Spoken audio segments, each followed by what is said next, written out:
Assalamualaikum warahmatullahi wabarakatuh. Perkenalkan, nama saya Raffi Lingga Priyatama. Saya di sini merupakan salah satu anggota dari kelompok 3 yang menjelaskan tentang hakikat manusia gitu. Baik secara alamiah maupun secara sosial, karena kan manusia itu kan disebut sebagai makhluk alamiah dan sosial gitu.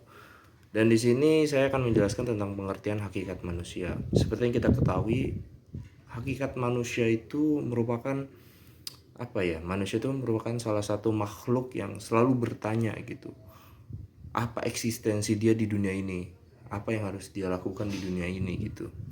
Sehingga itu membuat manusia berbeda dari makhluk-makhluk lainnya, karena mereka juga kan diciptakan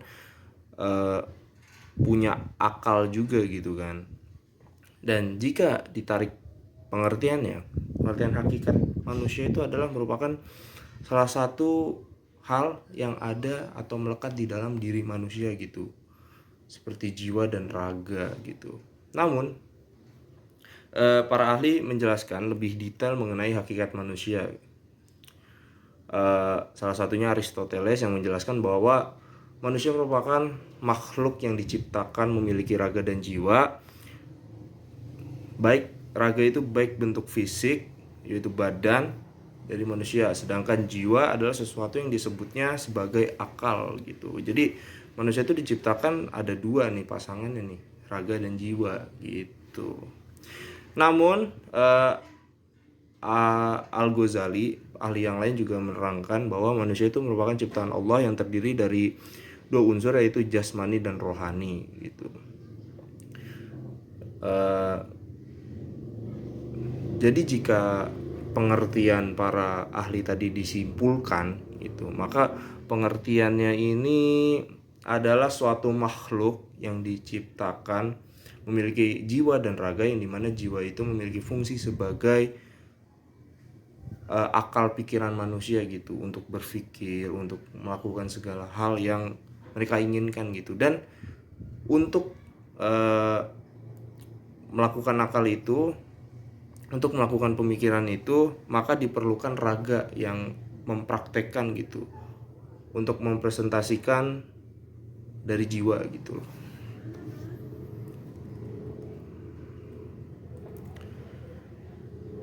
Kemudian hakikat diri manusia sebagai makhluk alamiah. Hakikat diri manusia ini sebagai makhluk alamiah adalah dijelaskan oleh Umar Tirta Raharja dan Lasulo dalam bukunya, yang mengatakan bahwa yang pertama nih, manusia bisa disebut makhluk alamiah itu karena yang pertama, kemampuan menyadari diri. Itu manusia kayak mampu gitu, sadar sama dirinya gitu, bahwa manusia itu bisa beradaptasi dengan lingkungannya sendiri gitu. Yang kedua, kemampuan berinteraksi. Manusia itu kan seperti yang kita ketahui berbeda gitu sama makhluk yang lainnya. Dia bisa berinteraksi gitu, bisa berbaur dengan lingkungannya dan segala macam lah. Kemudian ketiga, pemilihan kata hati. Lalu keempat, moral dan aturan. Lalu yang kelima, kemampuan bertanggung jawab gitu. Karena manusia kan di dalam dirinya tuh kayak punya tanggung jawab gitu, baik itu kepada Tuhan, kepada masyarakat, maupun dirinya sendiri gitu. Itu kayak sifat yang emang ada di dalam diri manusia gitu. Kemudian memiliki rasa kebebasan. Lalu yang ketujuh, kesediaan melakukan kewajiban dan hak. Dan yang terakhir yaitu kemampuan menghayati kebahagiaan. Itu merupakan beberapa ciri-ciri mengapa manusia itu disebut sebagai makhluk alamiah. Yang ketiga yaitu hakikat diri manusia sebagai makhluk sosial. Manusia itu kenapa bisa disebut sebagai makhluk sosial? Karena di dalam dirinya tuh memiliki dorongan gitu untuk mengisi atau memenuhi kebutuhan sosial atau social need.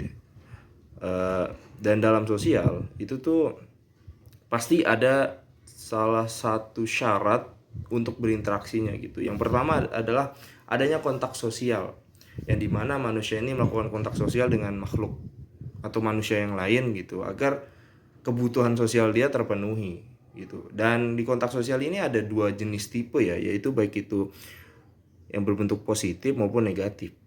Nah, kalau yang positif nih biasanya mengarahkan manusia untuk menjadi lebih baik, dan yang negatif ini adalah menjerumuskan atau mendorong manusia untuk berbuat atau melanggar norma yang ada di masyarakat gitu. Kemudian adanya komunikasi. Nah, baik itu komunikasi antar sesama individu dengan kelompok maupun kelompok dengan kelompok gitu. Jadi harus ada kayak gitu-gitu tuh. Ya mungkin itu saja yang bisa saya jelaskan. Saya menjelaskan tentang pengertian hakikat manusia, terus manusia sebagai makhluk alamiah dan sosial. Selanjutnya akan dijelaskan oleh teman saya mengenai manusia sebagai insan pendidikan, dan selanjutnya juga pola hubungan manusia sebagai makhluk insan pendidikan. Terima kasih apabila ada kekurangan yang saya sampaikan tadi, mohon maaf ya. Wassalamualaikum warahmatullahi wabarakatuh. Nanti akan dilanjut oleh teman saya. Warahmatullahi wabarakatuh. Perkenalkan, nama saya Muslika, saya dari kelas PAIE. Saya akan menjelaskan tentang pola hubungan antara manusia dengan insan pendidikan. Filsafat pendidikan ialah hasil pemikiran dan perenungan secara mendalam sampai ke akar-akar mengenal pendidikan. Sejak lahir, seorang manusia sudah langsung terlibat di dalam kegiatan pendidikan dan pembelajarannya. Pada pokoknya, persoalan pendidikan adalah persoalan yang lingkupnya seluas persoalan kehidupan manusia itu sendiri. Secara langsung atau tidak, setiap kegiatan hidup manusia selalu mengandung arti dan fungsi pendidikan. Dengan demikian, antara manusia dan pendidikan terjalin hubungan kasualitas, karena manusia pendidikan mutlak ada, dan karena pendidikan manusia semakin menjadi diri sendiri sebagai manusia yang manusiawi. Manusia adalah makhluk yang sangat memerlukan pendidikan, atau bisa disebut juga dengan homo education. Manusia dipanggil sebagai homo education karena manusia tidak dapat dipisahkan dari pendidikan. Manusia memerlukan pendidikan dan harus dididik terhadap setiap individu. Tersirat dalam kodratnya manusia sebagai makhluk pendidik atas dasar potensi kodratnya, cipta, rasa, karsa, dan karyanya. Manusia berkemampuan untuk dididik, mendidik, dan makhluk yang dididik.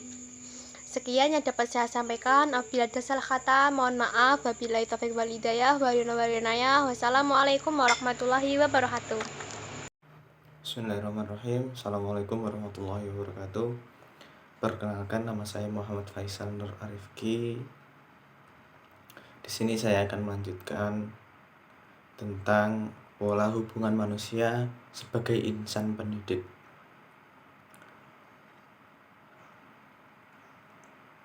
Filsafat pendidikan ialah hasil pemikiran dari perenungan secara mendalam sampai ke akar-akarnya pendidikan.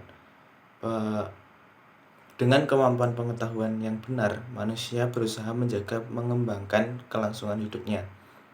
Manusia berusaha mengamalkan ilmu pengetahuannya dalam perilaku sehari-hari. Dalam perilaku sehari-hari, pengetahuan berubah menjadi moral dan kemudian menjadi etika hidup. Sedemikian rupa hingga hakikat perilaku berupa kecenderungan untuk mempertanggungjawabkan kelangsungan dan perkembangan hidup dan kehidupan ini sepenuhnya. Ini maksud di sini ialah manusia berusaha menjaga mengembangkan kelangsungan hidup dan berusaha mengamalkan, yaitu mengajarkan apa yang dia punya kepada orang di sekelilingnya. Pada pokok persoalan pendidikan ini adalah persoalan yang lingkupannya seluas persoalan kehidupan manusia itu sendiri. Masalah pendidikan secara kodrati melekat pada dan dalam diri manusia, sehingga secara langsung atau tidak, sebagai kegiatan hidup manusia selalu mengandung arti dan fungsi pendidikan. Dengan pendidikan, manusia melakukan kegiatan makan, minum, bekerja, beristirahat, bermasyarakat, beragama, dan sebagainya. Manusia adalah makhluk yang sangat memerlukan pendidikan, atau bisa disebut dengan homo educandum. Manusia dipanggil sebagai homo educandum Karena manusia tidak dapat berpisah dari pendidikan. Manusia memerlukan pendidikan dan harus dididik terhadap setiap individunya.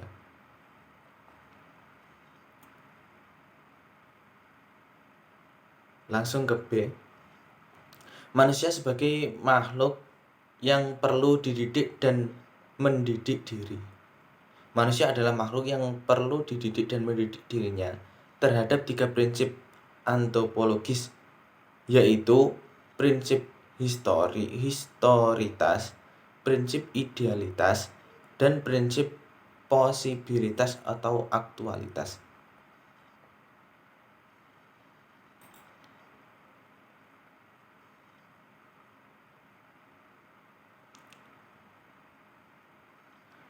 C. Manusia sebagai makhluk yang dapat dididik. Pertama, prinsip potensialitas. Pendidikan bertujuan agar seseorang menjadi manusia yang idealis, yang ideal. Sosok manusia yang ideal tersebut antara lain adalah manusia yang beriman dan bertakwa kepada Tuhan Yang Maha Esa. 2. Prinsip dinamika ditinjau dari sudut pendidikan. Pendidikan diupayakan dalam rangka membantu manusia atau peserta didik agar menjadi manusia yang ideal. Manusia itu sendiri memiliki dinamika untuk menjadi manusia yang ideal. Manusia selalu aktif baik dalam aspek fisiologis maupun spiritualnya. Ia selalu menginginkan dan mengejar segala hal yang lebih dari apa yang telah ada atau yang telah dicapai. 3. Prinsip individualitas. Praktek pendidikan merupakan upaya membantu manusia atau peserta didik yang antara lain diarahkan agar ia mampu menjadi dirinya sendiri di pihak yang lain. Manusia atau peserta didik adalah individu yang memiliki kesendirian atau subjektif, bebas dan aktif berupaya untuk menjadi dirinya sendiri. Sebab itu individualitas mengaplikasikannya bahwa manusia dapat dididik. 4. Prinsip sosialitas.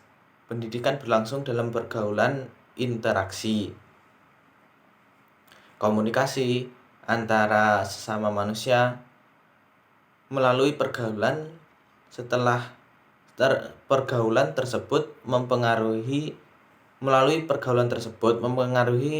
pendidikan disampaikan, pendidikan dan diterima peserta didik. Hakikat manusia adalah manusia sosial. Ia hidup bersama dengan sesamanya.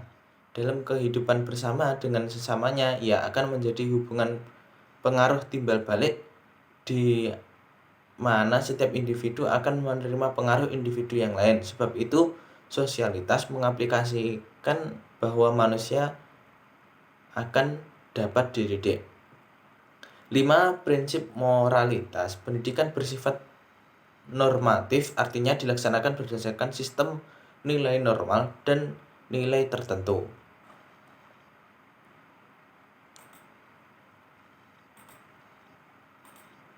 D. Manusia makhluk berpendidikan. Manusia adalah objek pendidikan.